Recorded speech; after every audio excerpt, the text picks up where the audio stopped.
It's 1 o'clock. Good afternoon. I'm Rhys Wicks with 2NURFM Hunter News.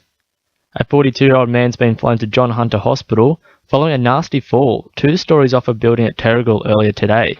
He suffered serious head injuries in an incident where it's believed he took a tumble from the construction site scaffolding.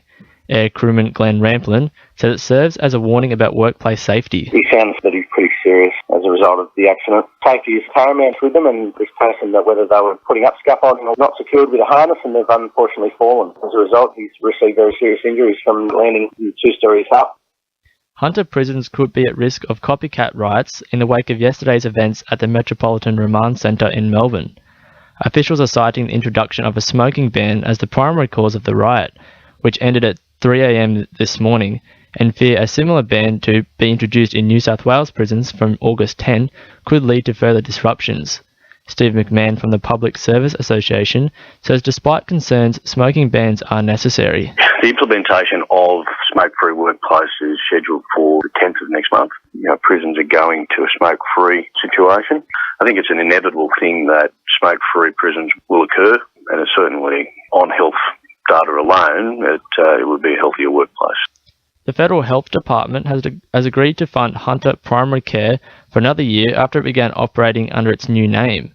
The former Hunter Medicare Local experienced 28 redundancies at the administrative level and fixed-term contracts not being renewed.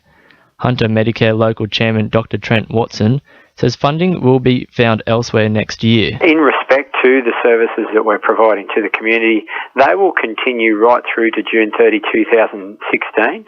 And from that date, Hunter Primary Care will compete for this funding in a new commissioning environment undertaken by the Primary Health Network. This has been designed to ensure that we're providing the community with health services that get better health outcomes and are value for money. It seems there's been one more false start for Newcastle's controversial T4 coal loader, with yet another public hearing to be held before the project receives a final go-ahead. State planning officials have already granted 2 strict conditional approvals, but residents are calling for more details on plans to mitigate noise, dust and air pollution. The Planning Assessment Commission will host another hearing on July 13. Hunter Water has begun investigating over $1 billion into the region to help cope with predictions the population of the region will pass 1 million by 2050. Customers are not expected to see an increase to their bill above the rate of inflation, as preparations are made at treatment plants throughout the region to meet further demands.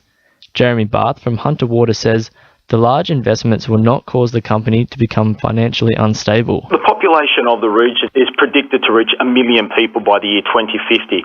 But as a fail-safe, to ensure that we don't get too far ahead of ourselves, we only work in 10-year periods, and we're certainly very confident on the population forecast over the next decade. And Port Stephens' Nations of Origin Rugby League tournament has kicked off today at the Lakeside Sporting Complex. The annual event aims to promote reconciliation with both Indigenous and non-Indigenous competitors and will likely bring in more than $1 million tourism dollars. Port Stephens Mayor Bruce McKenzie says it's an important event for the region. Indigenous youth from all over New South Wales, there's some 62 teams, 900 participants, parents, trainers, people from the YMCA, police. It's just an absolutely fantastic day. Good for business, good for tourism, good for the economy, putting a lot of money into the economy of Port Stephens. In finance, the All Ords is up 35 points at 54.86, and $1 Australian dollar is buying 77.21 US cents. Sport for our sponsor, NewcastleCheapestCars.com.au. It's all smiles for the Newcastle Knights centre Dan Gagai after receiving a wrap-up for his inclusion in Queensland's Game 3 Origin squad. Club coach Rick Stone insists he's been one of the side's few shining lights this season, cautioning his creative play and formidable on-field presence could make all the difference for the Maroons. He says it's been a long time coming. Good reward for Gags. His competitiveness and his ability to make a break and change the game a little bit for us over a long period. And this is a combination for Gags for about 3 years' worth of hard work. Kawikawa were pushing to claim their place in Newcastle Rugby League top 5 this weekend as they prepare to face Lakes in Saturday's blockbuster at Carl Oval. The side sits just 2 points shy of the top pack after last round's 22-18 victory over South. And Knights recruit Damien Sirenen is set to receive a test run this Sunday, joining Newcastle's forward pack as the Red and Blue gear up to face Manly in New South Wales Cup. That's sport, I'm Gary Lysart. 2 NUFM News Time is 1:05.